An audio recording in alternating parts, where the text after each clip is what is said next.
Rocky's back there having a sleep. There he is on his pillow. He's pretty cute. I think he's all curled up there. Yeah, pretty nice wee cat. Pretty good old friend to me, I'll tell you. There he is. His ears are burning. He hears me talking about him. Plus, he's got an ear infection, so they are literally burning. But anyway, so in two different ways, I guess, Rocky's ears are burning. But anyway, I'm going to tell you another story about my cab driving days. Oh, like I say, I only drove cab for a few months, like for maybe 6 months or 7 months. But I had a lot of things happen in that time, I'll tell you. Driving a cab was quite exciting. And that exciting isn't always a good thing, though. So, just to be clear, when I say exciting, that doesn't necessarily mean it was good, but it was definitely life experience. And, yeah, I learned an awful lot about myself and about others, about human nature, um, about what people are capable of, both good and bad. And yeah, it was an educational time in my life, I guess would be the best way to put it. I kind of took a crash course. Not that I crashed, but didn't crash the cab, but I did take a crash course. Uh, in a way, by doing that job, I took a crash course on life. On life, you could say, by doing that job. Pardon me. Anyway, here we go. Um, North of Perth, of the town of Perth, Ontario, Canada. Oh, pardon me. North of the town of Perth, Ontario, Canada, is an area that is still pretty wild and untamed in many ways. And there's a village up there called Lanark. And when you go north of Lanark, that's when things get really interesting. And I didn't mind. I didn't mind going up there in the daytime, but at night, I hated it. I just hated to go up there at night. It wasn't a safe place to go at night. There were so many bad things that could happen up there at night. And it seemed like the night was darker up there. I know it sounds strange, but it really did. It just seemed like the night was darker when you went up there and stuff. And I remember dropping people off up there and coming back in an empty car, coming back to town. And I'd feel like there was somebody sitting in the back seat. It would creep me right out. It was, I don't know, there was just something about that area at night that really didn't set well with me. And I didn't like to go up there at night. Plus, it was a good place to get shot. You never knew. And that's what this story's about. This is another story about gunshots being fired. And, yeah. And anyway, I drove cab in 1990. And I'll give you a little background here.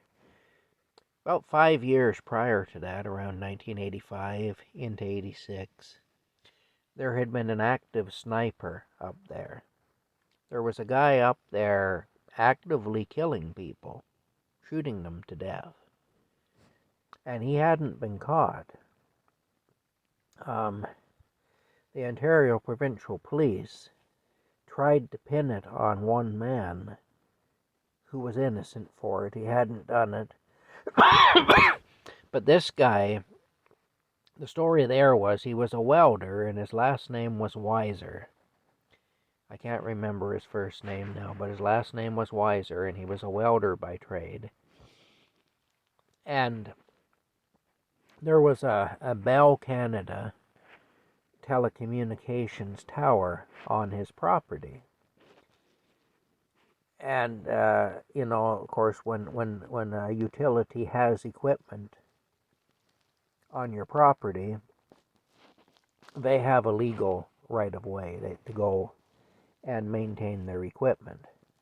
Now, they're supposed to be courteous about it. They're supposed to inform you ahead of time that they're coming on such and such a date to maintain their equipment.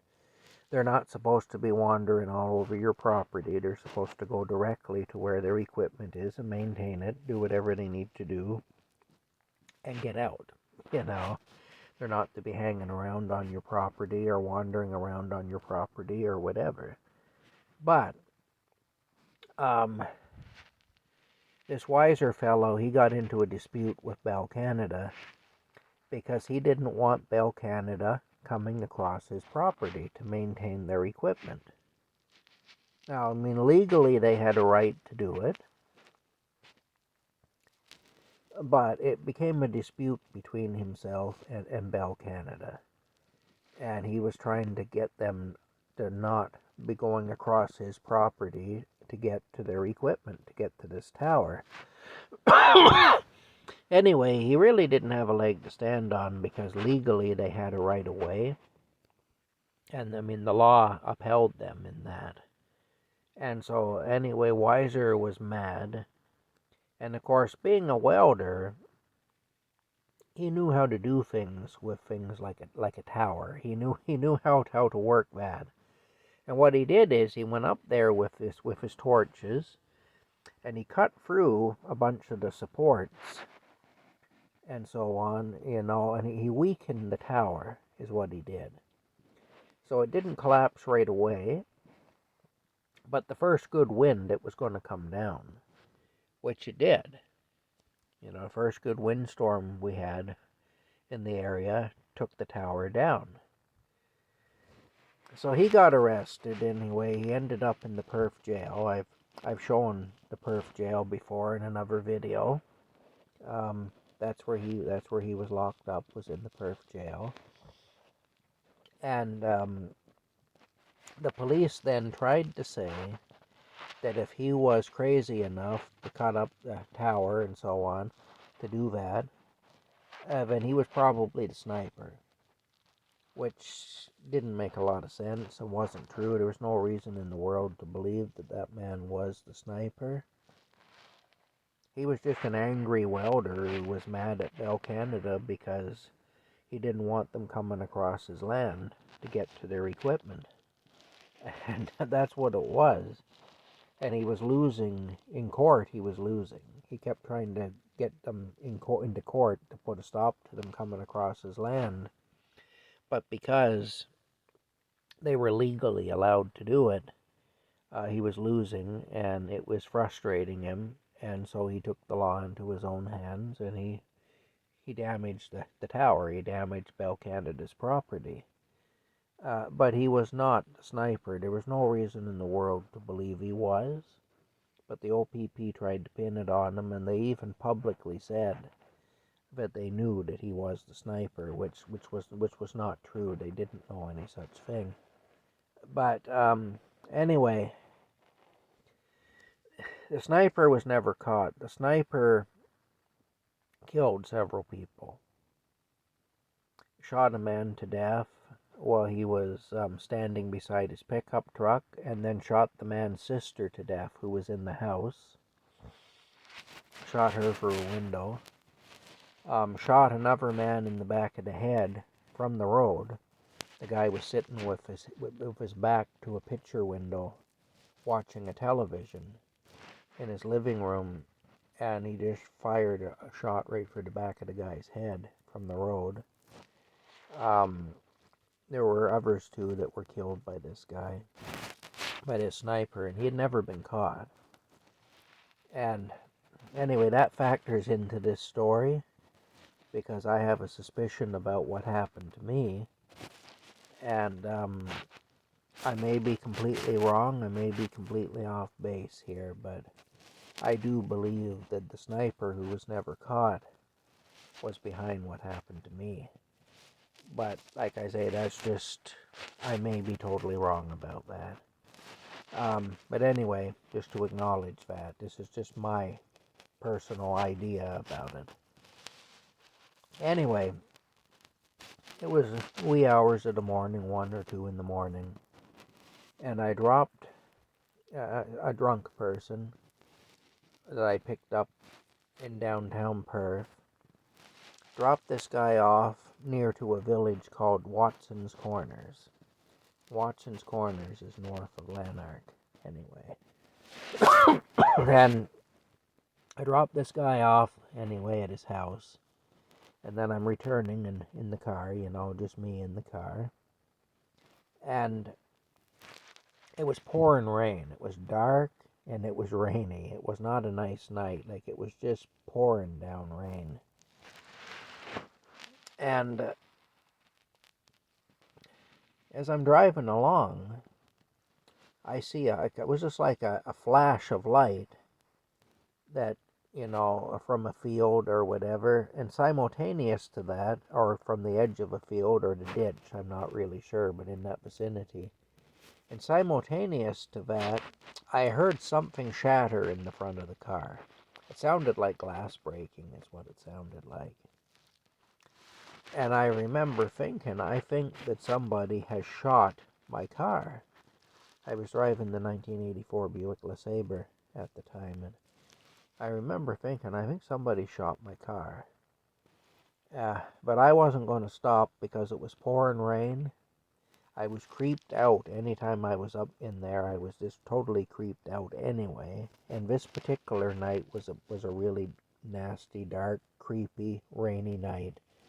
And I thought, if somebody has shot the car, I don't really want to be stopping and getting out and making myself a better target. And it's pouring rain anyway, so again, that's another reason I don't want to have to get out of the car. The car is still moving, so if the bullet happened to take the radiator out or any other important part, I knew the car would eventually die.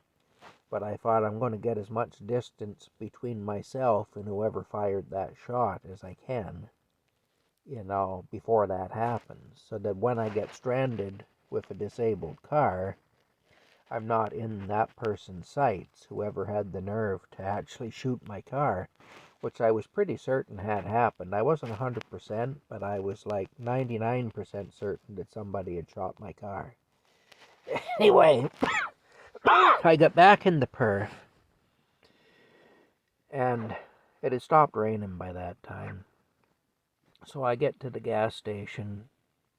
I get underneath the car. I get poking around the front of the car, and I can see the parking light, which was located down in the bumper. There was one on each end of the bumper, one on the driver's side, one on the passenger's side. The passenger side parking light was gone. And the metal pot that the light was housed in had a hole in it. You could see where the bullet had gone through. So then I thought, okay, I was right. The car has been shot. Now I got to trace the bullet. I got to find out where the bullet went, what damage might have been done to the car. So I get underneath the car with a flashlight, and I'm looking at everything, and I can follow the bullet. The bullet grazed off the radiator support bracket. It did. It grazed off the rad support, and of course, in those days, those cars were made out of heavy steel. So you could see where the bullet grazed it, but it didn't penetrate it. It didn't hurt it or anything. And then the path kind of ended. I never did find any more damage, and I checked everything over real good. And never found the bullet, never found any more damage. So I said, okay, well, doesn't look like there's any major issue anyway. We got to replace the parking light, of course, but other than that, she's good to go, And so, anyway, I was pretty grateful for that. You know, it could have been far worse. And I was definitely glad that I didn't stop the car and get out to investigate, because now I knew for a fact the car had been shot. Anyway, a couple of days later, a man was driving a pickup truck, again in the wee hours of the morning, along that same stretch of road, right around the same place where I was when my car got shot. And that man, he was driving a pickup truck. A bullet came in through his vent window, his driver's door vent window. You remember a lot of the older vehicles had a triangular shaped window in the driver's door.